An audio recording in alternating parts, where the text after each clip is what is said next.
بسم اللہ الرحمن الرحیم۔ السلام علیکم۔ میں آج آپ کے لیے انتہائی خوفناک اور سنسنی خیز کہانی لے کر حاضر ہوں۔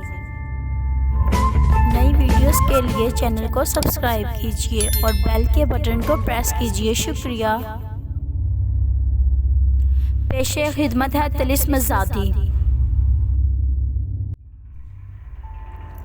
راؤ سکندر میں راج دیو چوہان ہو، رخ بدل اور اپنے دشمن کو دیکھ لے۔ راؤ سکندر نے رخ بدل لیا اور اچانک ہی راج دیو کے بدن میں پسینہ آنا شروع ہو گیا۔ تنی ہوئی رائفل ہاتھ سے چھوٹ کر نیچے گر پڑی اور یہ اس کی خوش قسمتی تھی کہ وہ خود بھی راؤ سکندر کے سامنے نمایاں تھا، ورنہ گولیاں کب چلتی اور کہاں سے جاتی اس کا فیصلہ تو بعد میں ہی ہوتا ہے۔ راؤ سکندر نے بھی اسے دیکھ لیا تھا۔ بدری اور کرم منتظر تھے کہ اب دھماکہ ہوگا اور ایک بڑا فیصلہ ہو جائے گا، لیکن انہوں نے دونوں کو ایک دوسرے کی طرف بڑھتے ہوئے دیکھا۔ تم راؤ سکندر ہو؟ راج دیو کے منہ سے اچانک نکلا۔ اور تم نے ابھی بتایا کہ تم راج دیو ہو؟ اور راؤ مسکرا کر بولا، ہاں، ہم دونوں ایک دوسرے کے دشمن ہیں۔ راج دیو نے کہا، مگر تم نے دشمنی نہیں نبھائی۔ دشمنی نہیں نبھائی مگر دوستی نبھاؤں گا، ہاتھ ملاؤ گے میرے ساتھ؟ راج دیو نے ہاتھ بڑھاتے ہوئے کہا اور دو شیروں کے مضبوط پنجے ایک دوسرے سے مل گئے۔ مجھے پہچان لیا تم نے؟ راج دیو بولا، ہاں، مگر جانا ہے آج؟ آؤ، بھنداڑے میں آئے ہو تو ہمارے گھر چلو۔ راج دیو نے کہا، جس اعتماد سے یہ پیشکش کی گئی تھی اسی اعتماد سے قبول بھی کر لی گئی تھی۔ پھر یہ جوڑی گھوڑوں پر سوار بستی میں داخل ہو گئی تو نظریں جھک گئیں، لیکن جے دیو چوہان کی آنکھوں میں خون اتر آیا تھا۔ راؤ غفصر کا بیٹا ہماری بستی میں آیا ہے، یہ وہی ہے، پتہ ہے آپ کو، جس نے اس دن چیتے کے وار سے مجھے بچایا تھا۔ میری گولی اس پر نہ چل سکی، سو اسے آپ کے ہاتھوں مروانے لے آیا، راج دیو نے کہا اور جے دیو کا چہرہ بدل گیا۔ اس کی بڑی بڑی خونی آنکھیں راؤ سکندر پر جم گئی اور پھر وہ نرم لہجے میں بولا، مہمان کو عزت سے اندر لے جاؤ۔ پھر جب پھلوں کے ٹوکرے، مٹھائیاں اور دیگر سوغاتیں لے کر جے دیو اپنے بیٹے اور دشمن کے بیٹے کے پاس چلا تو اس کی دھرم پتنی نے کہا، راؤ سکندر، دشمن کی کچھاڑ میں جا رہے ہو، یہ کیا اچھا ہوگا؟ ہم وہی چوہان ہیں، وہ مسلمان ہیں۔ جے دیو چوہان کی آمد کی خبر کہاں چھپی رہ سکتی تھی؟ جے دیو چوہان کی آمد کی خبر کہاں چھپی رہ سکتی تھی؟ راؤ آگ بگولا ہو کر باہر نکل آیا اور یہ سب کچھ دیکھ کر حیران رہ گیا۔ سما رت بدلنے پر تل گئی۔ راؤ جی، یہ وہ دشمن تو دوست بن گئے، ہمیں کیا کرنا چاہیے؟ کیا چاہتے ہو چوہان؟ یہ سب کچھ تمہارے قدموں میں رکھ کر دوستی کی بھیک مانگنا چاہتا ہوں، ان دونوں کے جیون کی بھیک مانگنا چاہتا ہوں۔ دو گے یہ بھیک مجھے؟ میں اپنی طرف سے یہ دشمنی ختم کرتا ہوں۔ میرا اور میرے بیٹے کا سینہ تمہاری گولیوں کے لیے کھلا ہے۔ راؤ غفران مسلمان ہے، اس نے تمہاری بڑائی مان لی ہے، تم بڑے ہو۔ ہمارے مذہب میں بڑا وہ ہوتا ہے جو انسانیت کے نام پر جھک جائے۔ تم نے ہم پر فتح حاصل کر لی، جیت تمہاری ہی ہوئی ہے، ہم ہار گئے ہیں، ہم اتنا بڑا مشکل کام نہ کر سکے۔ تب شمال اور جنوب مل گئے اور ایک نیا دور شروع ہو گیا۔ راج دیو اور راؤ سکندر کی جوڑی بڑی مشہور ہو گئی۔ دونوں کے شوق ایک جیسے تھے، دونوں کے مزاج ایک جیسے تھے، چنانچہ جنگلوں پر تباہی آ گئی، لاتعداد خونی درندے ہلاک ہو گئے تھے۔ راج دیو نوارات کا دیوانہ تھا۔ راج دیو نوردرات کا دیوانہ تھا اور سکندر مہم جوئی کا ہندوستان بھر کے جنگل چھان مارے گئے تھے، بڑی بڑی نایاب چیزیں حاصل کی گئی تھیں۔ نواردرات راج دیو کی ملکیت ہوتے تھے اور جانوروں کی کھالیں سکندر کی۔ آس پاس کے علاقوں پر بھی دھاڑے بولے جانے لگے تھے۔ پھر جے دیو نے راج دیو کی سگائی کر دی اور اس سے کہا کہ اب وہ آوارہ گردی چھوڑ کر زمینیں سنبھالے۔ یہ مشکل کام تھا لیکن کرنا پڑا، فتح کا حکم تھا۔ سگائی ہوئی تو پھر شادی بھی کرنی پڑی۔ اس تجربے سے روشنا ہو کر راج دیو نے سکندر سے کہا کہ وہ بھی شادی کر لے۔ دوست کا کہا رد کرنے کا یہ کیا سوال تھا؟ سکندر کی بھی شادی ہو گئی اور حالات کس قدر بدلنے لگے۔ راؤ غفصر بیمار ہو گیا اور کچھ ایسا بیمار ہوا کہ اسے علاج کے لیے دلی جانا پڑ گیا۔ وہاں کی آب و ہوا غفصر کو راس نہ آئی اور اس نے وہاں سے منتقل ہو کر دلی میں سکونت اختیار کر لی۔ ریوا کی زمینیں فروخت کر دی گئیں اور دلی میں کاروبار کا آغاز ہو گیا۔ باپ کے ساتھ بھی راؤ سکندر کو دلی جانا پڑ گیا۔ اب تو بیوی بھی ساتھ تھی۔ راج دیو کو سکندر کے بچھڑ جانے کا بہت افسوس ہوا تھا، لیکن وقت کے ساتھ ساتھ حالات بدلتے ہی گئے اور بدلتے ہوئے حالات کو قبول کرنا پڑا۔ مجبوری تھی، ہاں، جب بھی دوستوں کو موقع ملتا مل بیٹھتے تھے اور یہ مل بیٹھنا یوں ہی نہ ہوتا، کوئی پروگرام بن ہی جاتا تھا اور دونوں کہیں دور نکل جاتے اور اس کے بعد بھول جاتے کہ ان کی زندگی کا کوئی اور مقصد بھی ہے۔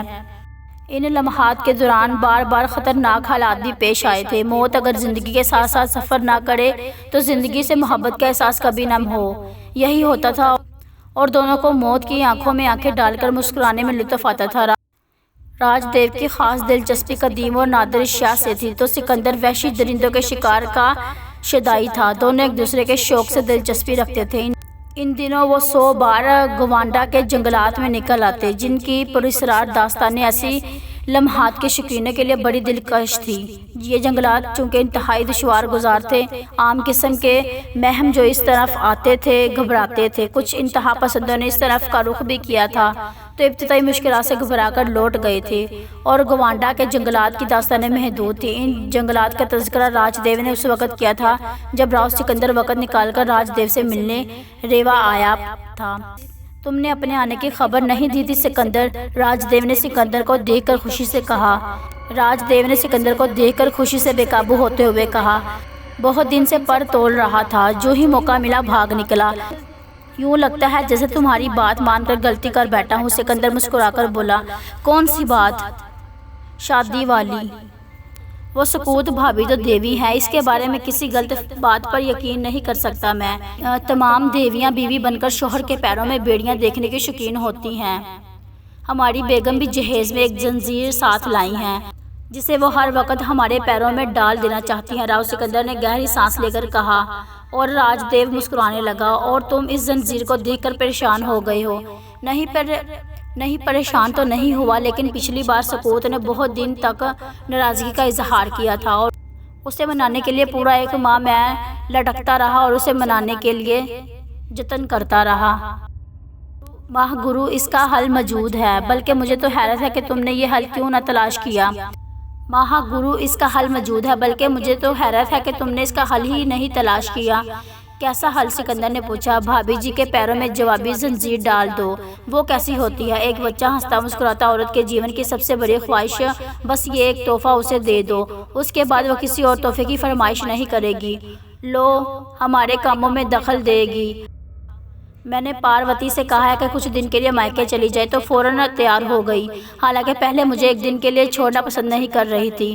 اوہ تو یہ بات ہے، ہاں کرو، اپنے پاس ہر مشکل کا حل موجود ہے، مان لو مجھے گرو اپنا۔ مبارک ہو راج دیو، تجھے تو بہت خوشی ہوئی ہے، مگر یار یہاں معاملہ الٹا ہو جانے کا خطرہ ہے۔ کیا مطلب؟ بیوی کے پیروں کی زنجیر اپنے ہی گلے پڑ جائے تو؟ خوبصورت بچے میری بڑی کمزوری ہیں، اگر ایسا ہو گیا تو کہیں میں پھنس ہی نہ جاؤں اور جھگڑا ہی نہ چلا جاؤں۔ گئی بھینس پانی میں، پھر تو کچھ اور سوچنا ہی پڑے گا۔ ویسے کیا ارادہ ہے؟ بہت اچھا کیا، اگر تم نہ آتے تو میں خود تمہیں بلاوا بھیجتا۔ یہ بتاؤ، تم نے 100 بار گوانڈا کے بڑے جنگلات میں کچھ واقعات کا سنا ہے؟ روایات کا جنگل جس کی پوری تفصیل آج تک کوئی معلوم نہیں کر سکا، راؤ سکندر نے کہا۔ اس کی کیا وجہ ہے؟ راؤ سکندر اور راج دیو کے قدم جو اس جنگل میں نہیں داخل ہوئے، میں نے اس کے بارے میں بہت سی معلومات جمع کر لی ہیں۔ کیا سکندر؟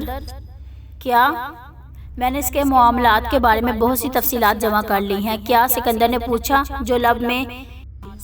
پوچھا، اور راج دیو نے اسے چلتے وقت بہت سی کہانیاں سنا دی۔ اس نے کہا، دریائے گوانڈا کے ساتھ کی آبادیوں میں ڈاکے بہت پڑتے ہیں اور ڈاکو کشتیوں کے ذریعے دریا میں سفر کر کے آتے ہیں، کنارے کی بستیوں میں لوٹ مار کرتے ہیں اور پھر کشتیوں میں واپس جا کر گوانڈا کے جنگلات میں جا چھپتے ہیں۔ پولیس نے کئی بار ادھر کوشش کی گھسنے کی، مگر گھنے جنگلات میں زیادہ دور تک نہیں جا سکی۔ دریائی راستے بھی بے حد خطرناک ہے۔ اس کے علاوہ اندرونی علاقوں میں بہت سے جنگلی قبیلے آباد ہیں جن کے بارے میں لاتعداد کہانیاں سنی گئی ہیں۔ وہ بیرونی دنیا کے لوگوں کو پسند نہیں کرتے، یہی وجہ ہے کہ پولیس وہاں کوئی بڑی کارروائی نہیں کر سکی۔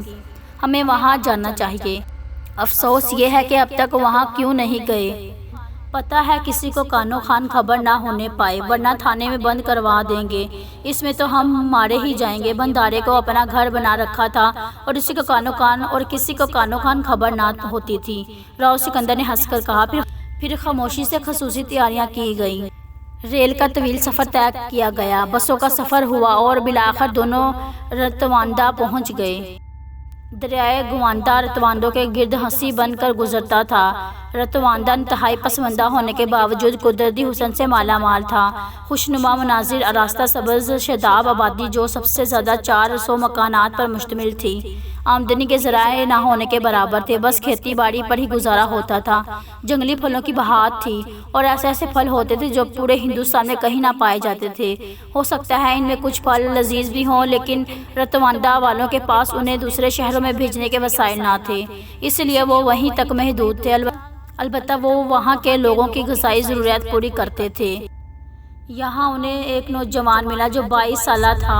سنہری رنگت کا مالک، انتہائی قد و قامت کا مالک تھا، لیکن بدن فولاد کا بنا لگتا تھا۔ I hope you like this video. Please like, share and subscribe to my channel and don't forget the press bell icon.